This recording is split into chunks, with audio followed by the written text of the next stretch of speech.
Bonjour à tous, bienvenue dans cette nouvelle vidéo sur ma chaîne YouTube et on se retrouve aujourd'hui pour parler d'un sujet dont je ne voulais pas parler au début. Je me suis dit est-ce que vraiment j'en fais une vidéo ou pas? Et en même temps je me vois mal commencer les reviews de Star Academy à partir de ce week-end sans avoir évoqué ce sujet qui me semble en dire beaucoup déjà sur la télévision et le monde que c'est. Et, euh, et puis aussi dire quand même des choses qui, pour moi, m'interpellent, me choquent. Et on va en parler aujourd'hui. Alors, pour ceux qui suivent un peu l'actu de la Star Academy, vous n'avez pas pu rater l'info, sinon vous l'avez peut-être raté et c'est l'occasion de le savoir. La saison prochaine de la Star Academy sera plus longue. Ça a été prévu comme ça. Ce que je trouve, moi personnellement, une décision mauvaise d'origine. Je pense qu'avoir fait une saison plus courte, alors limite, bon, ils avaient fait que 6 épisodes. Je pense que 8, par exemple, aurait été une excellente durée. Je le constate notamment quand je fais La France a un incroyable talent, par exemple. Je crois que ça fait à peu près... ou la Pékin Express, c'est un excellent exemple. Pékin Express, ça fait 10 semaines. Et tu sens pas de longueur dans Pékin Express. C'est-à-dire que quand ça dure 10 semaines, c'est super. Koh Lanta, il peut y avoir des longueurs parce que là, on franchit les 17 semaines, par exemple. Et là, sur Star Academy, on va être un peu dans un entre-deux. C'est au-delà de 10, mais c'est inférieur à 17. Et je pense que c'est un choix. Quand on veut faire un peu une émission qui voilà fait événement sur une durée un peu raccourcie, ça permet en tout cas d'aller plus vite, plus fort, de faire plus l'événement. En tout cas, c'est mon avis. Bon, c'est pas obligé de le partager. Mais donc, ce qui a marqué les esprits, c'est cette annonce que 3 candidats qui ont fait tout le casting, ont été sélectionnés pour intégrer l'école de la Star Academy, ont été évincés il y a 2 jours, et donc moins d'une semaine avant le début du programme. Ça a fait grand bruit, notamment avec un candidat qui s'est exprimé sur Sud Radio, si je ne me trompe pas, pardon.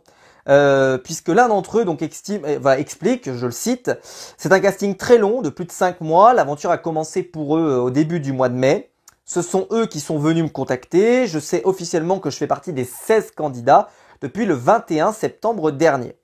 Donc il s'appelle Thomas, alors son prénom a été modifié pour pas qu'on le reconnaisse. Bon, je trouve ça un peu étonnant, parce que pourquoi ils voudraient pas qu'on le reconnaisse, en limite qu'ils prennent la lumière, hein, qu'ils disent je m'appelle Thomas machin, je suis un artiste, enfin, en tout cas s'il a la prétention de devenir artiste, et qu'ils disent, et limite, voilà, je sais pas, moi j'aurais été lui, moi j'aurais sorti une vidéo pour montrer son talent, montrer sa voix, et dire voilà ce que j'aurais pu faire, voilà, enfin bon bref, mais bon, c'est peut-être moi. Alors, donc il y a eu une dernière audition le 6 septembre où j'ai interprété une dernière chanson, j'ai pris énormément de plaisir, j'étais fier de ma prestation. Les jours qui ont suivi, j'ai eu l'appel de la psy, de la Star Academy, c'est un peu l'étape ultime avant l'édition finale, et le 21 septembre, il a eu la confirmation par visio qu'il allait intégrer la maison. Il était vraiment le plus heureux, on vient me chercher en taxi pour son rendez-vous avec les équipes d'Endemol, voilà, et on lui envoie les contrats à signer, enfin tout est prêt. Et puis, pour des raisons donc de restriction budgétaire, hein, franchement, pour trouver du pognon, pour financer les trucs d'Arthur, alors là, il y a du monde. Alors là, il y a du pognon. C'est pas où il le trouve, mais il y a du pognon. Parce que là, je sais pas si vous avez vu le nouveau truc qu'il va lancer, là où il se met dans une forme de tribunal et tout. Voilà, hein, un district Z, tout ça et tout. Là, on trouvait du pognon, on trouvait du cash. Mais pour ça, on trouve pas de pognon, c'est quand même relativement formidable. Et donc, il devait rentrer donc le 30 octobre pour préparer le premier prime. Et là, donc, il est prêt, voilà, il n'y a pas de souci.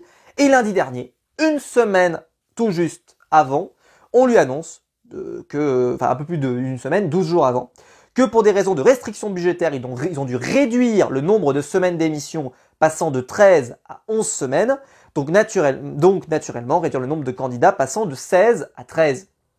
Honnêtement, en vrai, vous auriez fait des doubles éliminations pendant les 2 épisodes de plus, est-ce que ça aurait été un si grand mal?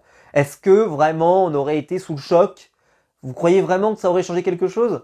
Franchement, moi, ça m'aurait posé aucun problème qu'il y ait dans les premiers primes qu'ils en éliminent 2, puis après re-2, puis après re-2.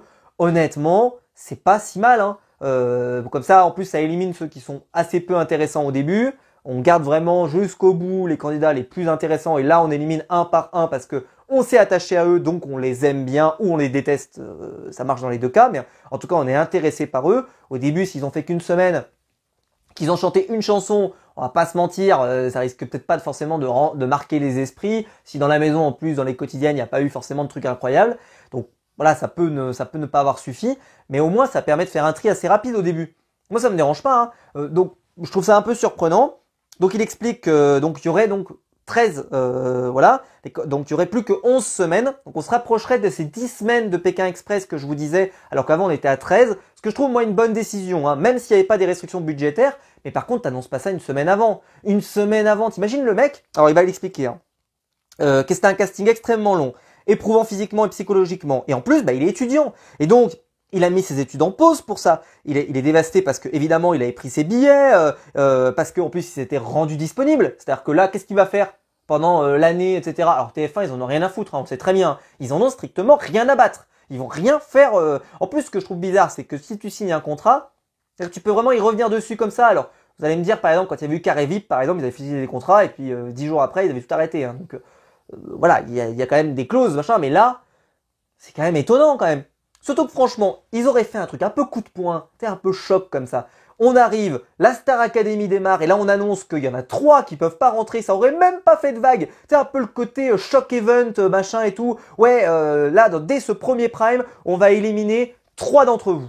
Et tu vois, et comme ça les candidats, il faut tout de suite dès le début être prêt, tu vois, tu le balances comme ça, tu fais le directeur qui fait un speech ou Nikos ou ce que tu veux, qui fait un speech comme ça en disant voilà, nous on veut vraiment des gens qui sont déterminés à rentrer dans ce métier. J'en sais rien, mais tu fais un truc fallacieux, mais c'est pas grave. Mais honnêtement, au moins tu votes, les gens votent, déjà on s'intéresse un peu à eux, on voit leurs performances, on s'intéresse, on vote et blablabla. D'ailleurs, il y a des polémiques sur le fait que peut-être l'émission sera pas totalement en direct. Alors bon, on sait de toute façon le direct sur TF1 ça n'existe plus, hein, puisqu'il y a toujours un décalage de 5 minutes. Et c'est pas grave parce que quand Nikos t'annonce les votes sont terminés. Les votes se terminent au moment, si c'est pas truqué comme comme Secret Story, pardon, s'arrête au moment en fait où il annonce ça à la télé, pas où il annonce ça dans le direct, parce que sinon ça n'a pas de sens, si vous voyez ce que je veux dire. Donc bon, pas de problème. Mais là il vous dit, je suis complètement dévasté évidemment, j'ai rarement été confronté à une telle violence, et évidemment ils n'ont eu aucune compensation. Comme ils peuvent pas savoir à quelle étape de l'émission je serai parti juridiquement, ils sont obligés de m'indemniser de la hauteur de ce que j'aurais pu percevoir, pardon. C'est comme si j'étais allé jusqu'en finale, ce qui est une somme aux alentours des 8-10 000 euros, a-t-il précisé. Ok, il y a eu une compensation financière, c'est-à-dire il y a eu une compensation financière, mais la compensation financière, par contre, par rapport à qu'il ait libéré son emploi du temps pour ça, voilà, ils l'ont payé, mais il s'est pas inscrit pour ça. Il s'est inscrit parce qu'il avait peut-être l'intention, en tout cas, d'en faire son métier, ou de percer, ou autre. Et là, au final, ils ont juste donné un peu d'argent. Limite, ça va le calmer. Vas-y, mange, ça va te calmer. Mais bon, la production, en tout cas dans des malls, c'est ce qui est marqué dessus, ça m'a fait rire, est dévastée. Mais ils pouvaient pas faire autrement, c'est une demande de la chaîne. Alors, qu'est-ce qui a justifié ça? Si vous vous demandez pourquoi, vous voyez, mais alors les trucs qui ont rien à voir, hein, qui ne parlent de rien, c'est à cause de la Coupe du Monde de rugby. La France n'étant pas allée au bout de la Coupe du Monde de rugby, contrairement à la Coupe du Monde de foot où on est allé jusqu'au bout, et forcément les audiences s'en sont ressenties. Et on sait très bien que s'il y avait eu la finale équipe de France contre les All Blacks, par exemple, l'audience aurait été stratosphérique. Je sais pas combien il y aurait eu, mais je pense que voilà, les parts de marché auraient été extraordinaires. Et TF1, en plus, il y avait un peu ce côté dont on était presque les favoris, etc. Et donc quand ils ont acheté la Coupe du Monde, déjà, c'était pas du tout un mauvais investissement. J'ai entendu dire que c'était un mauvais investissement. Non. Quand t'es la première chaîne d'Europe, quand t'es la première chaîne de France, tu te dois d'être là pour les grands événements, donc c'est pas un mauvais investissement, c'est un excellent investissement. Tu rassembles la famille, tu rassembles tout le monde, tu rassembles les amis, etc. qui regardent du rugby, il n'y a pas de problème. Mais c'est sûr que si l'équipe nationale, elle va jusqu'au bout, les audiences sont meilleures, c'est normal. Moi, par exemple, je n'ai regardé que les matchs de l'équipe de France et j'ai regardé la finale. Parce que je suis pas un passionné suffisamment de rugby pour me regarder tous les matchs. Mais j'étais content de regarder les matchs de l'équipe de France. Le rugby, voilà, je connais pas suffisamment les règles malheureusement pour me régaler, mais voilà. Alors par contre d'ailleurs le raisonnement ne marche pas pour moi chez Roland Garros, mais pour moi, parce que moi personnellement je regarde la saison toute l'année et donc je suis content de regarder tout ça. Mais sur Roland c'est un peu pareil. Si sur Roland, mettons, t'as pas Novak, t'as pas Nadal, t'as pas, je sais pas moi, Qui c'est que tu pourrais... Bah, t'as pas de Français, parce que les Français sont nuls en ce moment, comme là, ils sont en train de nous faire à Bercy, là. À Bercy, c'est une hécatombe. Bah, forcément, c'est vrai que l'audience peut être moins bonne, parce que les gens, tu vois, t'as moins le tout venant. Voilà, on va dire le tout venant. C'est la personne, c'est pas de méprisant ce que je dis, hein, mais le tout venant qui vient et qui se dit, tiens, je vais regarder Roland Garros, purée, Joe Wilfried Tsonga, il est en demi-finale, qu'est-ce qui se passe, etc. Tu vois, t'as peut-être envie de venir voir ça. Ou Nadal Djokovic, évidemment, là, j'ai envie de dire, il y a toutes les raisons de venir voir ça. Mais là, bah, je suis désolé, mais c'est pour ça que je suis venu voir la finale et que j'ai vu les matchs de l'équipe de France. Et pour la Star Academy, bah, et pour le rugby ici, c'est-à-dire qu'ils ont fait, pour se rembourser, ils ont enlevé 3 primes. Mais question que moi je pose, c'est, ça veut dire que dans leur prévision, ils avaient prévu 3 primes avec Star Academy. Qu'est-ce qu'ils vont mettre à la place?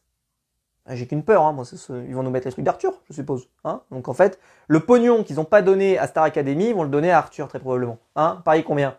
Pareil combien que ça va être, je sais pas, moi, des primes devant oui tout est permis, ou je sais pas quoi, etc. Je sais pas si ça coûte plus cher ou moins cher que la Starac, j'en sais rien. Mais en tout cas, voilà. Bon, ceci étant, je vais quand même rappeler que moi, j'étais favorable à une saison plus courte, donc je suis plutôt content que la saison soit plus courte, mais ils auraient dû le prévoir tout de suite. Pour moi, 10 semaines, c'était suffisant. Voire même 8, ça aurait été excellent. Une saison ramassée, efficace, qui va droit au but, par exemple, qui aurait pu finir à Noël. Ça aurait été super, tu vois, il y aurait eu un final, ou en tout cas au Nouvel An, pourquoi pas. Voilà, ça aurait été plutôt sympa, et je crois que j'avais fait les calculs, ça faisait une saison à 8-9 semaines, un truc comme ça, donc c'était pas mal. Bon, c'est pas grave, c'est comme ça, parce que ça aurait été un côté un peu cool, mais bon, allez, on verra bien. En tout cas, voilà, évidemment, voilà, c'est très décevant pour ces candidats, là, il y en a qu'un seul qui s'est exprimé, les deux autres doivent être très déçus aussi. Je trouve que ça en dit beaucoup, en tout cas du côté très cruel de la télévision, c'est-à-dire que on vient, voilà, ils en ont strictement rien à faire, enfin ils en ont rien à faire. Si, mais voilà, logique économique, on oublie. Là, il vient peut-être de détruire le rêve de 3 personnes qui avaient peut-être du talent. D'ailleurs, pourquoi ils les ont pas sélectionnés ceux-là? Est-ce qu'ils ont choisi pour quelles raisons? Pour quelles raisons ils n'ont pas choisi les autres, etc. Enfin, j'en sais rien. Peut-être qu'il y avait dans ces 3 candidats des candidats hyper intéressants. Ils avaient franchi tout le casting en plus, donc c'est vraiment tard pour s'en rendre compte. Moi, je comprends qu'il râle, il était complètement en colère à la radio, on l'entendait bien. Enfin, il y avait la colère et puis de la peine, tu vois, il y avait vraiment ces deux choses. Donc personnellement, je trouve qu'en tout cas, ça donne pas une super pub pour le programme qui allait revenir. Surtout que ça donne un peu l'idée, voilà, hop, il faut qu'on fasse un peu plus court parce qu'on n'a pas trop de pognon. Donc est-ce qu'il y aura les moyens? Enfin, tu vois, ça peut mettre du doute un peu dessus. C'est pas génial, mais bon, écoutez, c'est comme ça. En tout cas, voilà, je voulais vous le partager parce que pour moi, j'ai trouvé cette histoire assez triste et voilà le côté assez voilà, pas très humain de la télé, c'est allez, on brise le rêve de 3 personnes alors que franchement, ils les auraient mis sur le premier prime et ils en éliminaient 3, on n'en aurait pas parlé. On n'en aurait pas parlé. Pour la même raison en plus hein. Même raison, on n'a pas assez de budget, on est obligé, hop, 3 candidats qui partent dès le premier soir. On n'en aurait pas parlé. Et on aurait fait, c'est un truc un peu huge, un peu machin et tout. Franchement, il y avait mieux à faire. Il y avait mieux à faire, mais bon, c'est comme ça. Et bon, ils sont quand même indemnisés, ils ont quand même un peu de sous, mais franchement, c'est vrai que ça leur apportera en tout cas rien, question de notoriété, ce qui est vraiment dommage. En tout cas, j'espère que la vidéo vous aura plu. Dites-moi dans les commentaires ce que vous en pensez. Est-ce que vous trouvez ça normal? Est-ce que vous trouvez pas ça normal? Est-ce que vous trouvez que ma solution était meilleure? J'en sais rien, mais en tout cas, parce que plus au premier prime, il y a pas d'élimination. Ils doivent juste se rendre dans la maison et tout. C'est un peu long, machin. Alors que là, t'aurais fait un premier épisode vraiment marquant et tout. Je pense que ça, je pense pas que ça aurait choqué outre mesure. En tout cas, moi pas. Hein. Mais bon, c'est comme ça. J'espère que la vidéo vous aura plu. En tout cas, on se retrouve très vite pour plein de vidéos. Je vous attends en commentaire. N'hésitez pas à liker, à vous abonner, à la partager sur les réseaux sociaux. Et on se retrouve très vite. Ciao!